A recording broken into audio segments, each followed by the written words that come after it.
The Galactic Council had classified over 40,000 inhabited worlds across known space. Each one had been carefully studied, categorized, and ranked according to various metrics. Threat level was among the most important. Most civilized species evolved on worlds rated between Class 1 and Class 4, where the environment posed minimal danger to sapient life. A Class 5 world was considered challenging. Class 6 was where colonization efforts typically ended. Earth was a Class 12. Senior xenobiologist Krixtal of the Vraxian Collective stood before the assembled council chambers, his 4 eye stalks weaving nervously as he prepared to deliver his report. The holographic display behind him showed a blue and green world that looked deceptively peaceful from orbit. He had spent 3 standard years studying the humans and their homeworld, and what he had discovered kept him awake during sleep cycles. Honored council members, Krixtal began, his translator device rendering his clicking speech into a dozen different languages simultaneously. I come before you today to discuss the species known as humans and the world they call Earth. What I must report defies all conventional wisdom about sapient species development. A council member from the Zephix Concordat raised one of her crystalline appendages. We have reviewed your preliminary data, xenobiologist. Surely you exaggerate the danger rating. Class 12 worlds are incompatible with complex life. Krixtal's eye stalks drooped in what his species considered a gesture of grim seriousness. I wish I was exaggerating, counselor. Allow me to present the facts. He activated the display, and a list began to scroll across the hologram. Earth's gravity is approximately 1.3 times what we consider standard for sapient evolution. The atmospheric pressure at sea level would be crushing to most species here. The oxygen content is so high that it is technically a corrosive gas, slowly oxidizing everything it touches. This same atmosphere is held in place by a magnetic field generated by a molten metal core, which itself is evidence of ongoing geological violence. Another council member, this one a floating gas being from the ethereal collective, pulsed with curiosity. Many worlds have active geology. This alone does not warrant such a high classification. You are correct, counselor. Allow me to continue. Krixtal pulled up images of Earth's surface.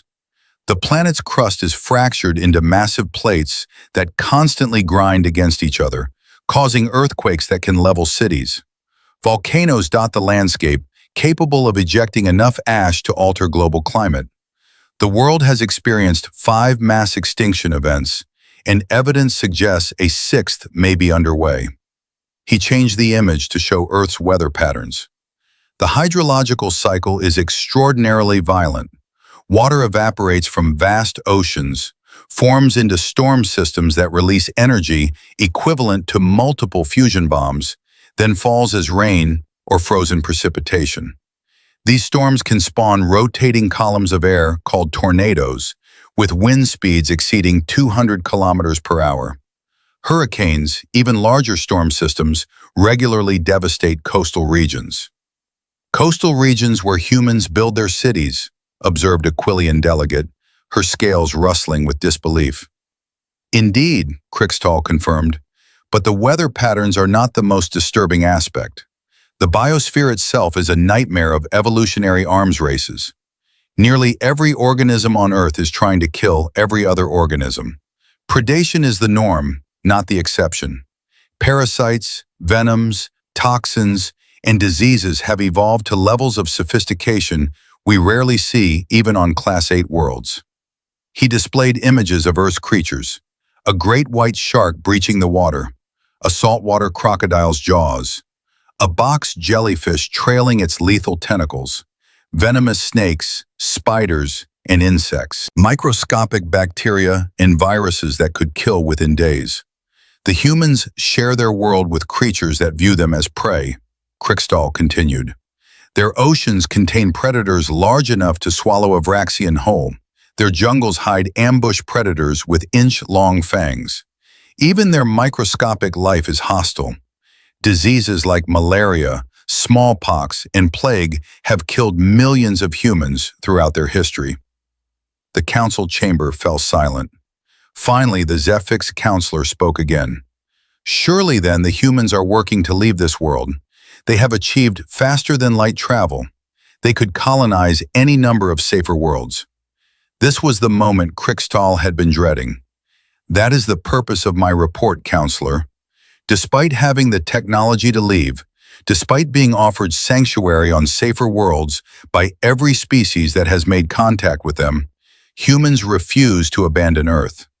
Current population estimates place over 11 billion humans on their homeworld, with only a few million scattered across their colonies and space stations. That is illogical, stated a logical collective drone. Self-preservation is the primary drive of all sapient species. They should flee danger, not embrace it. One would think so, Krikstal agreed. That is why I spent 3 years trying to understand this peculiarity. I interviewed thousands of humans. I studied their history, their psychology, their culture. And what I discovered, counselors, is far more disturbing than the death world they inhabit. He paused, his eye stalks rigid with tension. Humans do not merely tolerate their hostile world. They love it. They consider leaving Earth to be a form of exile. When I asked them why they choose to stay, their answers revealed something about human psychology that I believe poses a significant challenge to our understanding of sapient behavior.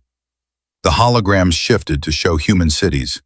New York with its towering skyscrapers, Tokyo's glowing streets, Mumbai's crowded markets, cities built in defiance of earthquakes, hurricanes, and floods. Humans build their greatest population centers in the most dangerous locations, Krikstal explained. They construct cities on fault lines, in flood zones, in the paths of hurricanes. When disaster strikes and thousands die, they rebuild in the exact same location. When I questioned this behavior, they seemed confused by my concern. He played an audio clip of one of his interviews. A human woman's voice filled the chamber, speaking through the translator. Where else would we go? This is our home. Yes, earthquakes happen, but we've learned to build structures that can withstand them. We've developed warning systems. We adapt. That's what humans do. Adapt, Krikstal repeated. This word appears constantly in human language. It is central to their self-identity. Humans see themselves as adaptable, and they view their dangerous world not as a curse, but as a crucible that forged their species into what it is today. Another audio clip played, this time a human male. You ask why we stay on Earth? Because it made us strong. Every challenge we faced, we overcame. Every disaster taught us something. Our ancestors survived ice ages, droughts, plagues, and predators. That's in our DNA now. We're survivors. The council members shifted uncomfortably in their various ways. The concept was foreign to most of them. Their species had evolved on gentler worlds, where cooperation and intelligence were sufficient for survival. The idea of a species that had been forged in constant struggle was unsettling. Krikstal continued his report. Human history is a chronicle of survival against impossible odds. Their early ancestors were not the strongest or fastest creatures on their world. They had no natural weapons, no armor, no venom. By all logic, they should have been eliminated by predation. Instead, they developed tools, learned to communicate in complex ways, and formed social groups that could coordinate hunts and defend against predators. They became apex predators themselves, the Quillian delegate observed. They became the apex predator, Krikstal corrected. Humans hunted creatures 10 times their size to extinction. They spread across every continent, adapting to frozen tundras, scorching deserts, and dense jungles. No other single species on Earth achieved such dominance. He displayed a map showing human expansion across their world over thousands of years. They survived ice ages by learning to control fire and make clothing. They survived droughts by developing agriculture. When diseases killed millions, they eventually developed medicine. When earthquakes destroyed their cities, They invented earthquake-resistant architecture. Every challenge was met with innovation. So they are naturally resilient, the ethereal collective member pulsed. This explains their survival, but not their attachment to such a hostile world. Ah, but that is where my research becomes truly concerning, Crickstall said, his eye stalks curling inward, a sign of deep unease in his species. You see, I initially believed the same thing. I thought humans simply did not know any better, that they stayed because Earth was familiar. But the truth is far more complex and, I must say, far more frightening. He pulled up data from psychological surveys. I worked with human psychologists to understand their attachment to Earth. What I learned is that humans have developed a psychological trait that is almost unknown in other sapient species. They call it nostalgia or homesickness, but it goes much deeper than simple preference for familiar surroundings. The hologram displayed brain scans of humans viewing images of Earth. Certain regions lit up with activity. When humans think about their homeworld, their brains release chemicals that bond them to the location. It is similar to the bonding that occurs between parents and offspring in most species, but it is directed toward a place rather than individuals. Humans form deep emotional connections to landscapes, climates, and even specific features of their environment. Emotional bonding to geography? The logical collective drones seem to struggle with the concept. That serves no practical function. On the contrary, Crickstall said quietly, it serves a very specific function. It keeps humans invested in surviving on their world, no matter what challenges arise. A human who loves their home will fight to protect it and improve it rather than fleeing to safety. This trait has been reinforced over hundreds of thousands of years of human evolution. He let that sink in for a moment before continuing. But there is something else, something that my initial research did not uncover because it requires understanding human culture at a very deep level. I had to live among them, observe them in their natural habitat, before I began to comprehend the real answer to why humans stay on Earth. The council leaned forward in their various ways, their attention fully captured. Crickstall's eye stalks trembled slightly. Humans do not stay on Earth despite its dangers, he said slowly, letting each word carry weight. They stay because of them. The chamber erupted in confusion. Multiple council members spoke at once, their translators creating a cacophony of sound. The council speaker had to activate the order chime 3 times before silence returned. Explain yourself, xenobiologist, the speaker demanded. You are suggesting humans actively seek danger? Not exactly, Crickstall replied. Let me share what I learned. He displayed images of human recreational activities: rock climbing, skydiving, deep sea diving, extreme sports of every variety. Humans engage in dangerous activities for enjoyment. They climb mountains that could kill them. They jump from aircraft with only a fabric parachute to slow their fall. They dive into the deepest parts of their oceans. They race vehicles at lethal speeds. They call these things adventure and excitement. More images appeared. Humans exploring caves, surfing massive waves, skiing down steep mountains. At first, I dismissed this as aberrant behavior exhibited by a small percentage of the population. But then I looked deeper. Human entertainment is filled with stories of danger and survival. Their most popular literature and films involve conflicts, struggles, and characters overcoming impossible odds. Their games simulate combat and survival scenarios. Even their children's play involves mock battles and imaginary dangers. Crickstall pulled up statistics. Humans who live in completely safe environments often report feeling unfulfilled or depressed. They use words like boring and meaningless to describe lives without challenge. Human psychologists have documented that a certain level of stress and challenge is necessary for human mental health. Too much safety is actually psychologically damaging to them. The Quillian delegate scales had turned a pale shade that indicated distress. Are you saying humans need danger to be happy? I am saying that humans have evolved on a world where danger is constant, and their psychology has adapted accordingly. They do not simply tolerate challenges, they seek them out. They need them. This revelation seemed to disturb the Council even more than the descriptions of Earth's hostile environment.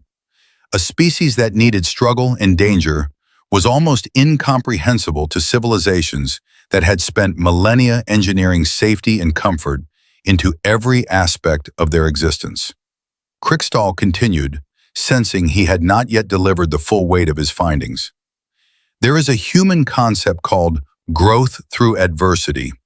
They believe that facing and overcoming challenges makes them better, stronger, more capable. This is not just an abstract philosophy, it is embedded in every aspect of their culture.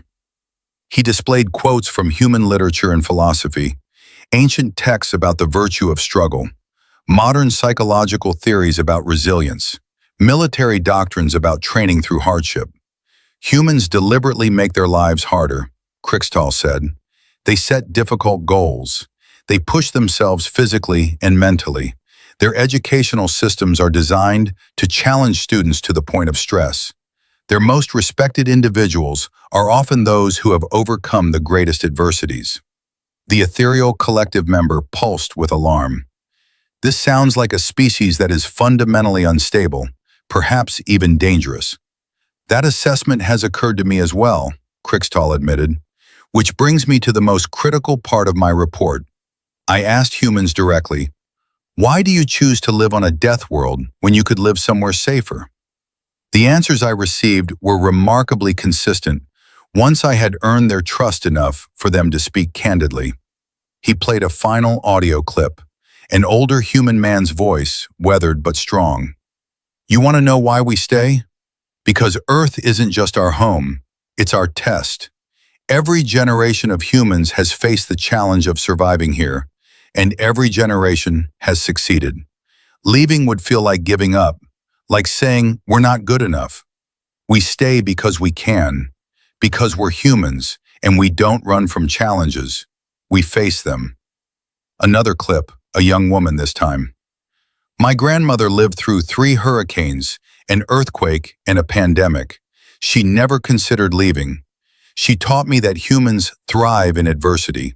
If we left for an easy world, we might become soft, weak. Earth keeps us sharp. One more clip, a middle-aged human with a thoughtful tone. Other species might see Earth as a death world, but we see it as the universe's greatest training ground. Every day we survive here, we get stronger, smarter, more capable. If we can make it on Earth, we can make it anywhere. That's not arrogance, it's just fact. Crickstall stopped the playback and faced the Council directly. Do you understand what they are saying? Humans view their hostile homeworld as an advantage. They believe that surviving Earth has made them superior to species that evolved on easier worlds. And counselors, I must report that they may be correct. The chamber fell into a profound silence. Even the usually chatty Zephix representatives were still. I have compiled comparative data, Crickstall said, bringing up charts and graphs. When humans enter environments that other species find challenging, they excel. Human colonists on marginal worlds consistently outperform other species in terms of survival rates, adaptation speed, and problem solving. Human explorers have survived situations that would kill any other known sapient species. He highlighted specific incidents. A human survey team survived 30 days on a Class 9 world after their ship crashed. They constructed shelter, found food, and even fought off native predators until rescue arrived. 3 Vraxian surveyors died within 2 days on the same world a decade earlier. More examples appeared. Humans have established successful colonies on worlds rated Class 6 and even Class 7, locations that most species wouldn't consider for settlement. They thrive in high gravity, low oxygen, extreme temperatures, and hostile biospheres. The logical collective drone processed this data silently for several moments. Your implication is that Earth's hostile nature has resulted in a species with exceptional survival capabilities. More than that, Crickstall said, It has resulted in a species that is psychologically and physically optimized for hostile environments. A species that does not fear danger, but embraces it as an opportunity for growth. He pulled up one final piece of data, the one that had kept him awake the most. I asked human military strategists about their defensive capabilities. They were surprisingly open about their philosophy. One general told me something that I found profoundly disturbing. The audio played, a gravelly human voice speaking with quiet confidence. You want to know Earth's greatest defense? It's not our weapons or our ships. It's our planet itself. Any species that tries to invade Earth will have to face the same challenges we've been facing for millions of years. The gravity, the weather, the diseases, the predators. We're adapted to all of it. An invasion force? They wouldn't last a month. Earth doesn't need us to defend it. Earth is the defense. The council members reacted with varying displays of shock and concern. The human was right, Crixtall knew. Any invasion of Earth would be a logistical nightmare. The hostile environment that humans had adapted to would be a lethal hazard to any other species. There is more, Crixtall said, though he was reluctant to continue. I had to know if this was merely bravado, so I ran simulations with military analysts from multiple species. We modeled hypothetical invasion scenarios. The results were consistent and disturbing. The hologram displayed tactical simulations. In every scenario, the invading force suffered catastrophic casualties, not from human resistance, but from Earth's environment. Diseases the humans are immune to. Predators the humans have learned to avoid. Weather patterns the humans have spent millennia predicting. Even the planet's gravity would tire and weaken most species before they could establish a foothold. He changed the display. And that assumes the humans do not actively resist. But humans do not simply defend. When threatened, they attack. Human military history is filled with examples of them pursuing retreating enemies across vast distances through terrible conditions, refusing to stop until victory is achieved. They have a word for this: relentless. The Quillian delegate had now turned a color Crixtall had never seen before, a shade that probably indicated extreme agitation.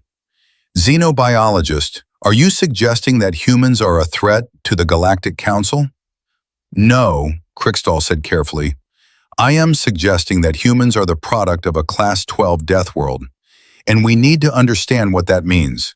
They are not hostile by nature. Every interaction I have had with them has been pleasant. They are cooperative, curious, and generally peaceful. He paused. But they are also survivors. They are adapted to constant struggle. They are bonded to a world that would kill most of us within days. And they choose to stay on that world not out of ignorance or stubbornness, but because they genuinely believe it makes them better. The council speaker finally broke the long silence that followed. What is your recommendation, xenobiologist? Crixtall's eye stalks wove in a complex pattern that indicated deep thought.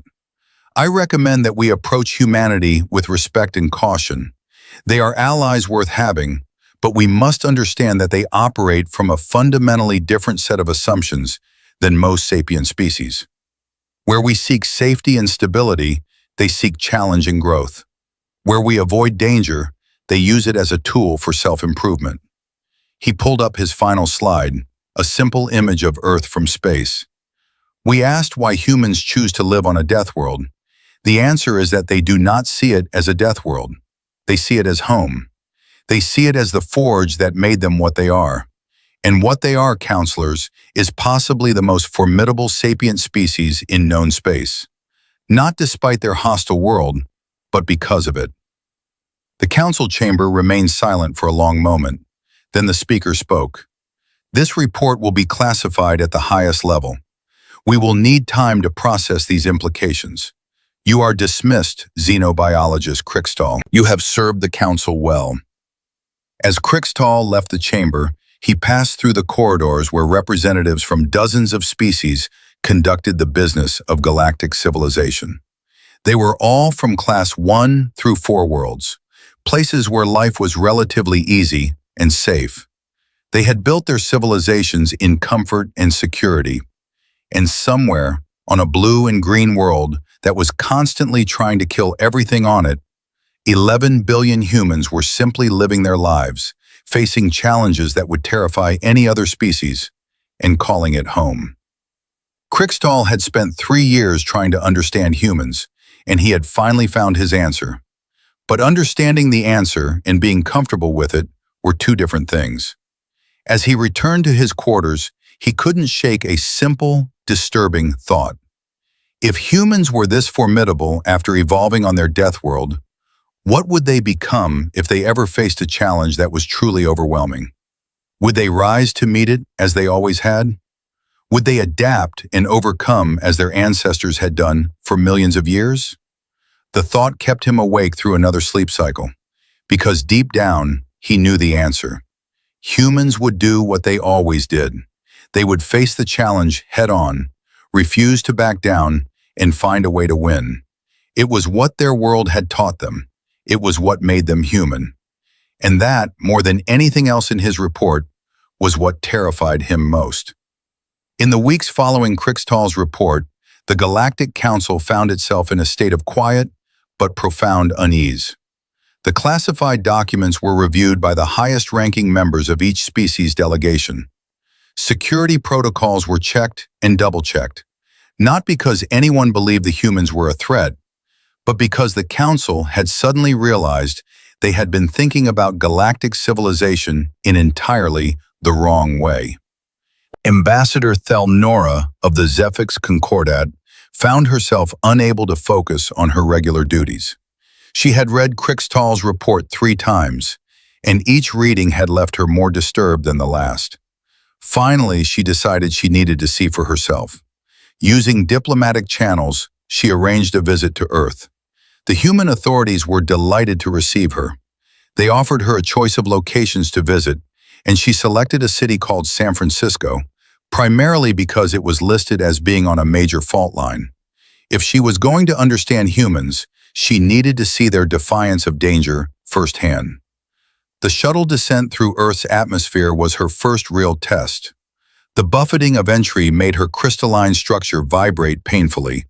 The atmospheric pressure increased steadily, and she had to adjust her environmental suit twice. By the time they landed, she understood viscerally what Krikstal had meant about the environment being hostile. This was before even setting foot on the surface. Her human guide was a young woman named Sarah Chen, a xenodiplomacy specialist with a warm smile and an unsettling habit of making direct eye contact. Zephix did not make eye contact. It was considered aggressive. But Sarah seemed unaware of this, and Thelnora chose not to mention it. She was here to observe, not to impose her own cultural norms. "Welcome to Earth, Ambassador," Sarah said as they exited the landing facility. "I hope you'll enjoy your stay. We have a wonderful itinerary planned." The first thing Thelnora noticed was the gravity. It was crushing. Every movement required more effort than she was accustomed to. Her environmental suit compensated somewhat, but she could feel her body working harder just to stand upright. How did humans live their entire lives in this? The second thing she noticed was the sky. It was blue, a color she had only seen in artificial settings. Her homeworld sky was a gentle lavender. This deep blue was strange and slightly threatening, though she could not articulate why. Sarah led her through the city, pointing out landmarks and explaining the history of the area. Thelnora tried to focus, but she kept noticing other things. The sheer number of humans moving about, seemingly unbothered by the oppressive gravity. The massive structures built on ground that could, according to the geological data, begin shaking violently at any moment. The humans' casual acceptance of danger was more apparent in person than in any report. "This entire city is built on a fault line," Thelnora finally said, unable to contain her confusion any longer. "The San Andreas Fault. I've read that a major earthquake is, in human terms, overdue. How can you live with that knowledge?" Sarah's smile didn't fade. If anything, it grew slightly warmer. We prepare for it. Buildings are engineered to sway rather than crumble. We have emergency supplies. Everyone knows what to do when it hits. And yes, when, not if, we know it's coming. But why not leave? There are many beautiful places on Earth that are not on fault lines. Because this is San Francisco, Sarah said simply. It's where my family has lived for 4 generations. My great-grandmother survived the 1989 quake. My grandmother was here for the big tremor in 2030. This is our home. We don't abandon it because it's dangerous. We make it safer.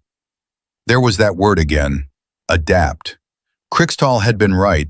Humans didn't flee from danger. They engineered solutions to it. Over the next several days, Sarah showed Thelnora around the city and the surrounding area. They visited the Golden Gate Bridge, a massive structure that spanned a strait where powerful currents met. We lose a few people every year who underestimate the water, Sarah mentioned casually, but the bridge has stood for over 200 years.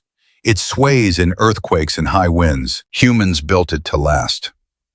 They visited a museum of natural history where Thelnora saw preserved specimens of Earth's extinct and living creatures. The predators were nightmare fuel. The great white shark with its rows of teeth, the grizzly bear with its massive claws, the saltwater crocodile with jaws that could crush bone. These animals share your world, Thelnora said, staring at a display of venomous snakes. They can kill you. Some of them, yes, Sarah agreed. That's why we teach children from a young age what to watch out for. Snake safety, bear safety, ocean safety. It's just part of growing up here.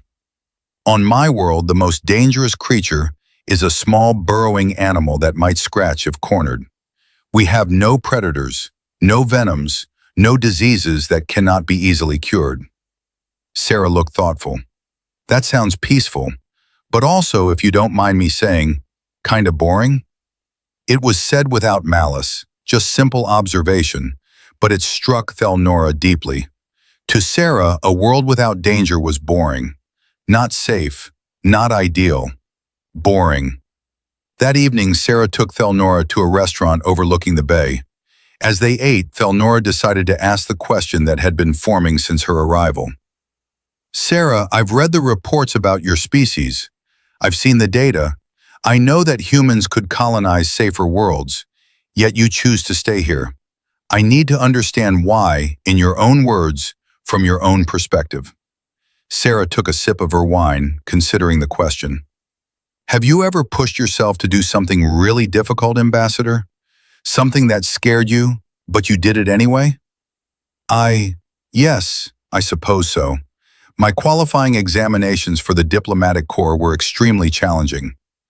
And how did you feel when you passed them? Proud, accomplished. Exactly, Sarah said.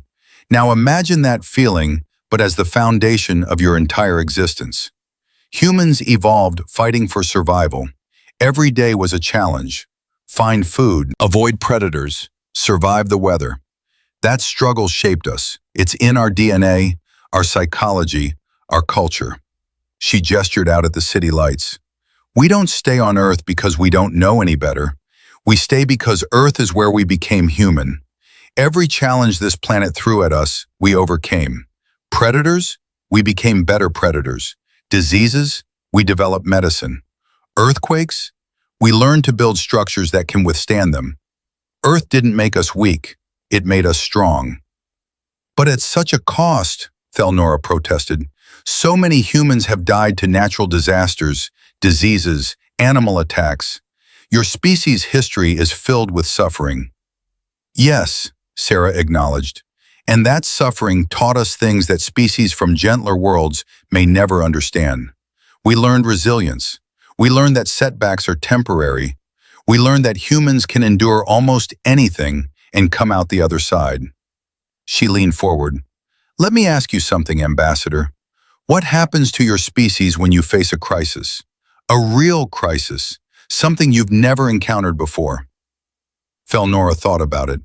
The Zephyx had faced few true crises in their recorded history. When problems arose, they typically consulted historical records and applied known solutions. We analyze it carefully and develop a methodical response. And if that response fails, we try another approach. And if that fails? Thelnora didn't have an immediate answer. Sarah nodded as if she had expected this. Humans have a saying, if at first you don't succeed, try again. We're stubborn. We don't give up. We've failed countless times throughout our history, and we keep trying until we find a solution. Earth taught us that. You can't give up on a Class 12 death world. You adapt or you die. So we adapted. The conversation stayed with Thelnora long after dinner ended. That night, in her hotel room, she couldn't sleep despite her exhaustion from the heavy gravity. She kept thinking about what Sarah had said, about the human concept of growth through adversity, about their unwillingness to give up. The next day, Sarah had arranged for something special.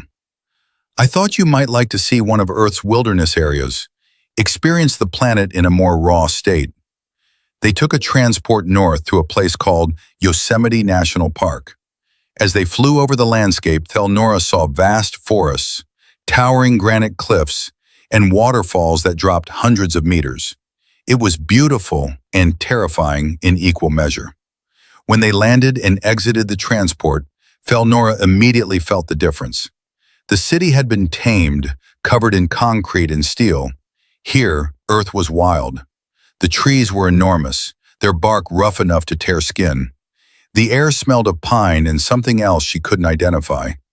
And there was wildlife. That's a black bear, Sarah said, pointing to a large furry creature foraging in the distance. We'll keep our distance. They're usually not aggressive, but they can be dangerous if they feel threatened or if they're protecting cubs. Usually not aggressive, Thelnora repeated. But sometimes? Sometimes, Sarah confirmed cheerfully. That's why we carry bear spray and make noise while hiking. Let them know we're here so we don't startle them. They hiked, though Thelnora had to stop frequently to rest in the oppressive gravity. Sarah never complained about the slow pace. As they walked, she pointed out various plants and animals, almost all of which seemed designed to hurt or kill. Those are stinging nettles. Touch them and you'll regret it. That's poison oak, also bad news. That's a rattlesnake. See how it's coiled? We'll give it space. Those are mountain lions' tracks, but don't worry, they're more scared of us than we are of them. Everything was a threat, and yet humans hiked through it for fun. They reached a vista point overlooking a valley. Half Dome, the famous granite formation, rose in the distance.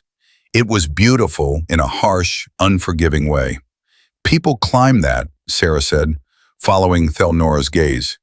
Every year, thousands of people make the hike to the top. Some of them die, falls mostly, or heart attacks from the exertion. But people keep doing it. Why? Sarah thought for a moment. Because it's there. Because it's hard. Because standing on top of that rock and looking out at the valley means something.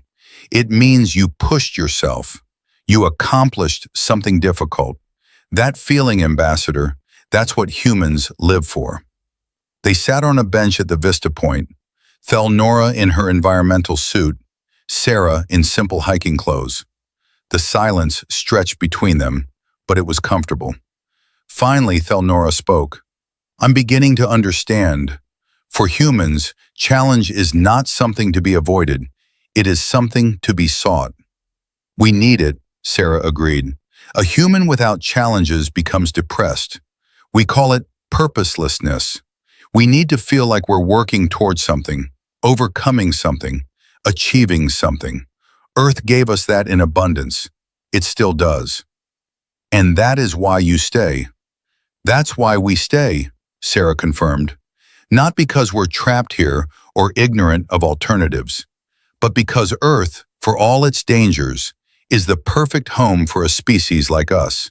We're adapted to it. We thrive here. And honestly, she smiled, we're proud of that. We're proud that we can survive where most species couldn't last a week. That night, back in the city, Thelnora sent an encrypted message to the Zephix High Council. She reported her observations and added her own analysis. Crixtal had been right about everything, But there was one additional factor he had perhaps not fully emphasized. Humans were not just adapted to Earth's dangers.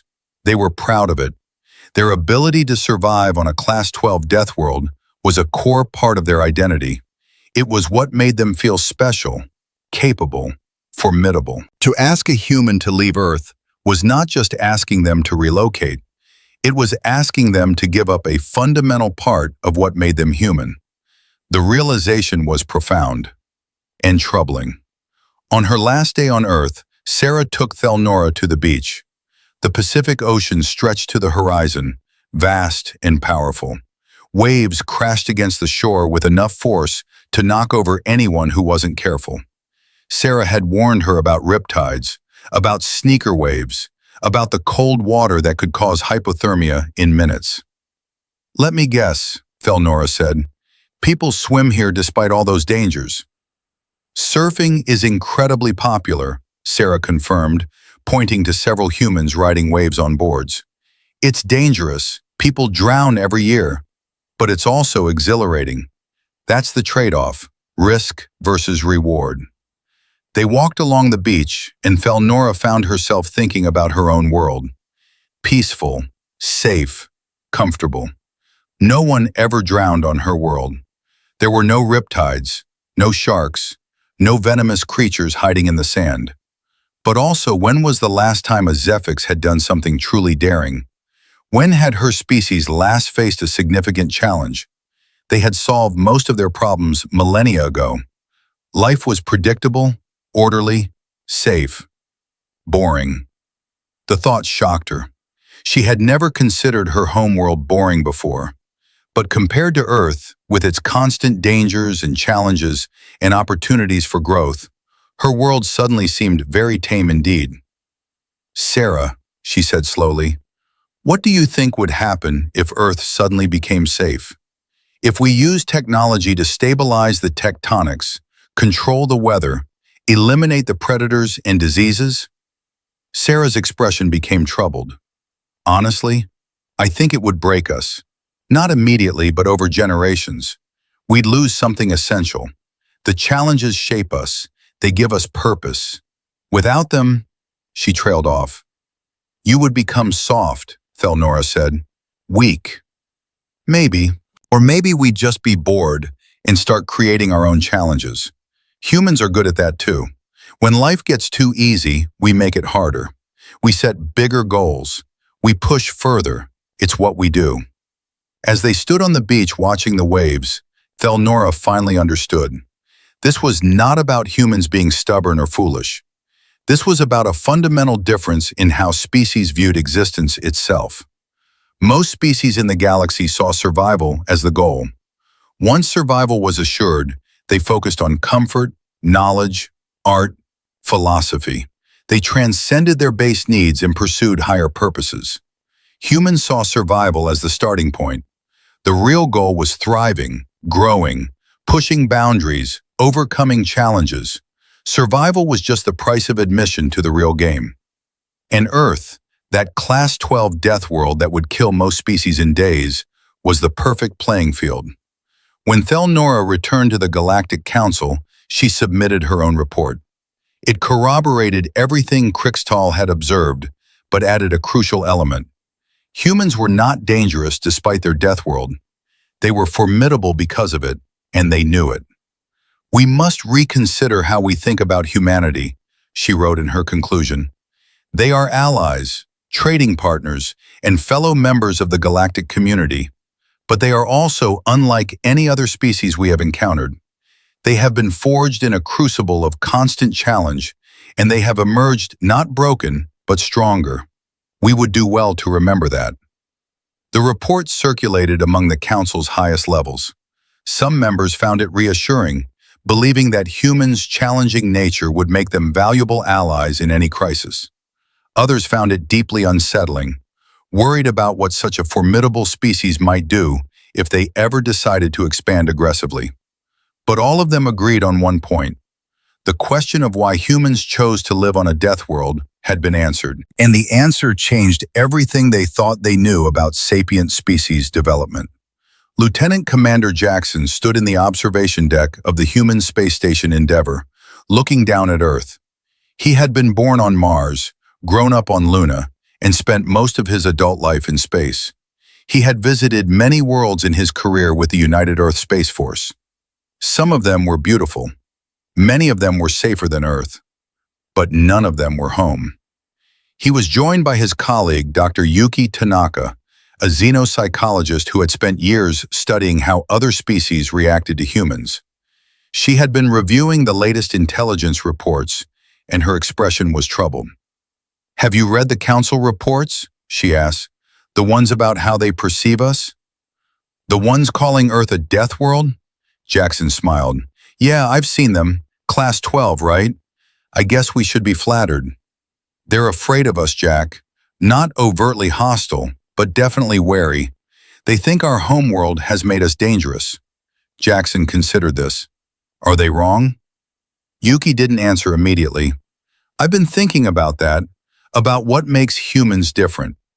Every species I've studied has some unique trait. The Vraxians are masters of biological engineering. The Zephics have perfect memory. The Quillians can manipulate electromagnetic fields naturally. But humans, we're survivors," Jackson finished. "Earth made us good at surviving. More than that, Earth made us good at thriving in hostile conditions. Every other species in the galaxy evolved on worlds rated Class 6 or below.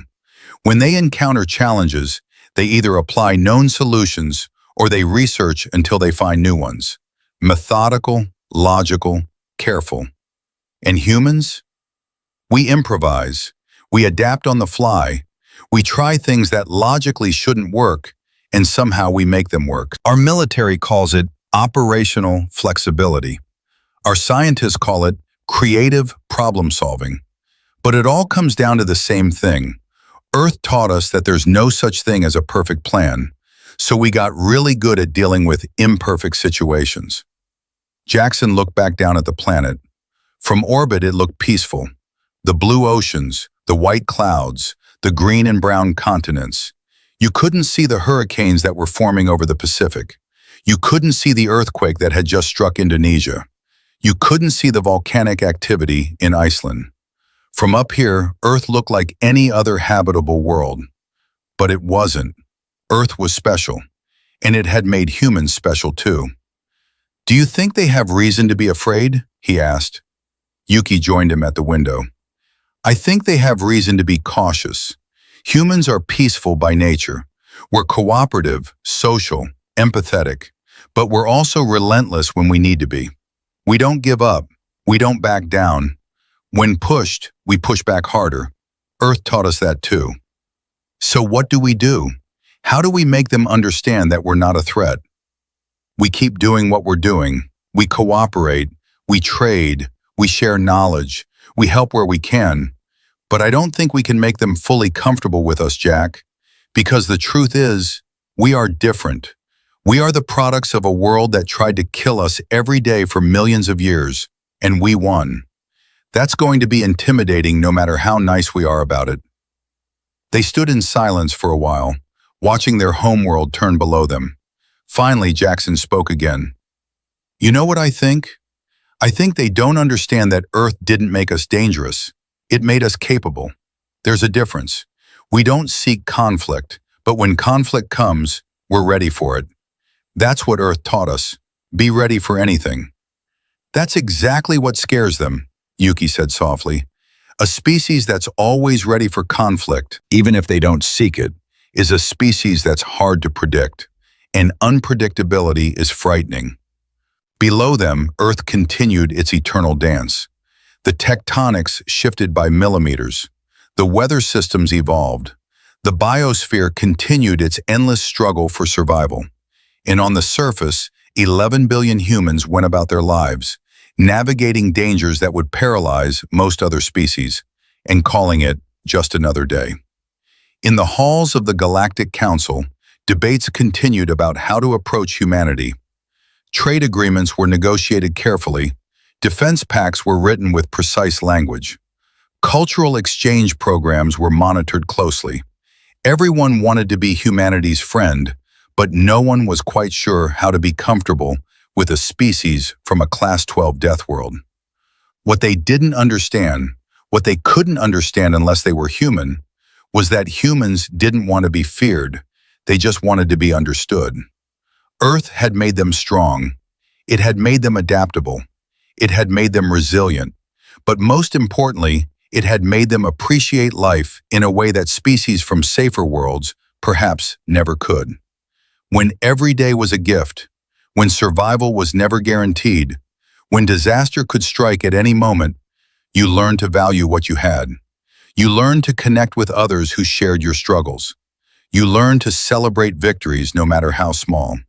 Humans stayed on Earth not because they were foolish or stubborn.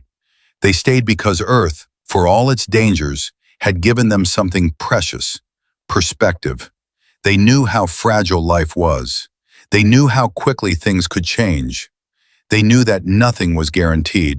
And that knowledge, born from millions of years of surviving on a death world, made them cherish every moment, every achievement, every connection. That was what the Galactic Council's reports missed. They focused on human resilience, human adaptability, human strength. They documented the ways Earth had made humans formidable, but they overlooked the most important thing Earth had taught humanity: how to live fully, even in the face of constant danger. Admiral Sarah Okonkwo sat in her office at Earth Defense Command, reviewing the latest diplomatic dispatches from the Galactic Council. Her job was to plan for every contingency to ensure that Earth and its colonies were protected from any threat. It was a responsibility she took seriously. But lately, she had been thinking about threats in a different way. The Council wasn't openly hostile, but the wariness was there in every communication. The careful language, the defensive posturing, the way treaties were structured to limit human expansion. They were afraid of Earth, of humans, of what humanity might become.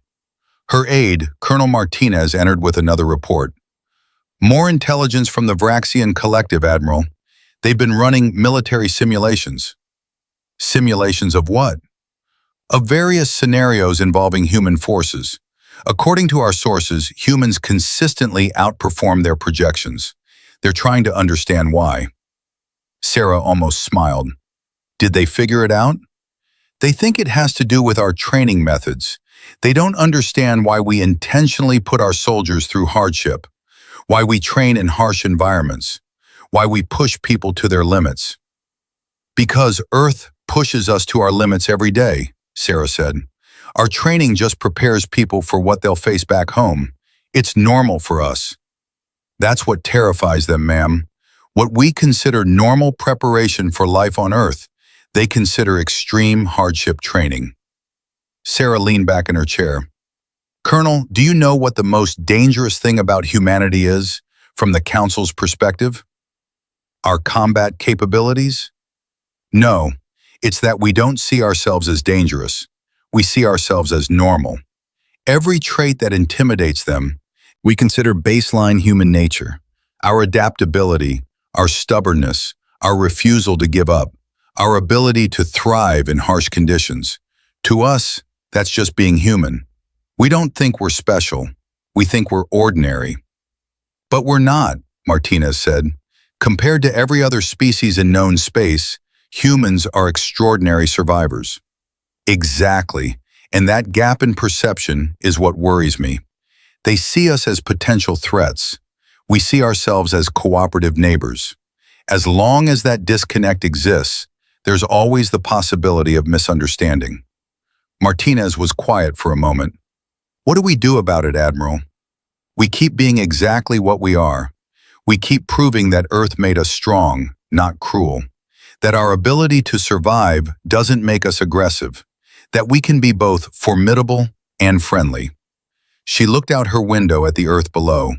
"And we never, ever apologize for coming from a death world.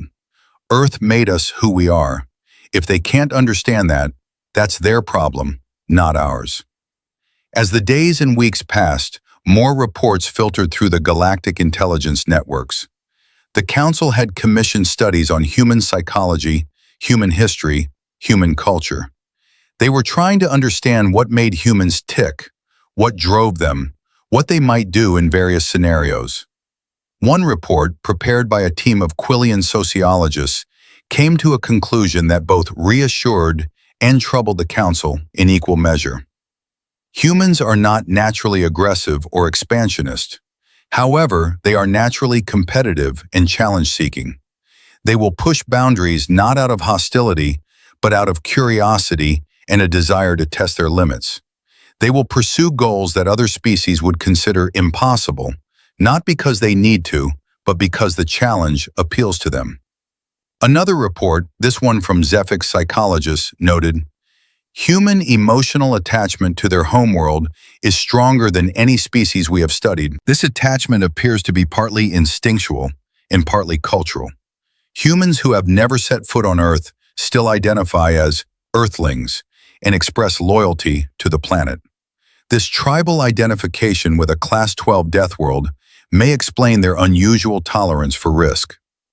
A military analysis from the Logical Collective was more direct.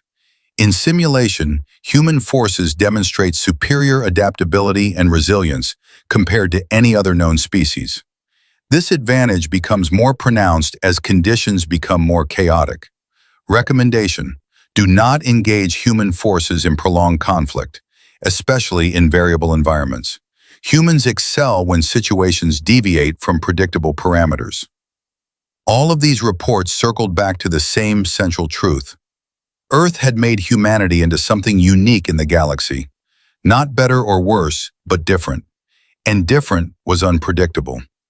Dr. Amara Nkrumah, Earth's chief xenoanthropologist, gave a lecture at the Galactic Institute for Sapient Studies.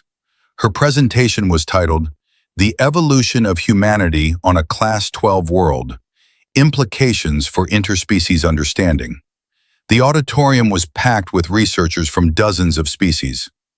"We need to address the elephant in the room," she began, then had to pause to explain what an elephant was to several confused audience members. The question everyone wants answered, are humans dangerous? She let the question hang in the air for a moment. The answer is yes, but not in the way you think. Humans are dangerous the same way a trained athlete is dangerous, or a skilled surgeon is dangerous, or a brilliant engineer is dangerous. We have capabilities that can cause harm if misused, but capability is not the same as intent. She brought up images of Earth's history.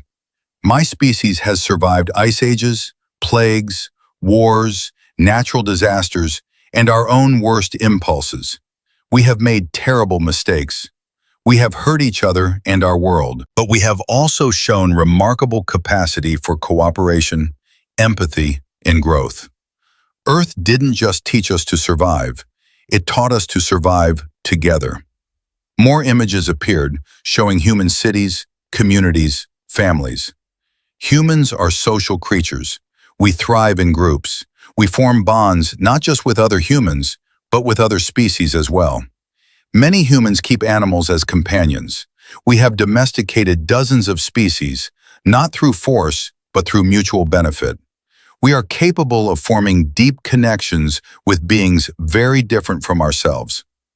The question you should be asking, she concluded, is not, are humans dangerous? The question should be, are humans trustworthy partners? And to that, I can only say, give us a chance to prove it. Yes, we come from a death world. Yes, that has shaped us in ways that make us different from you.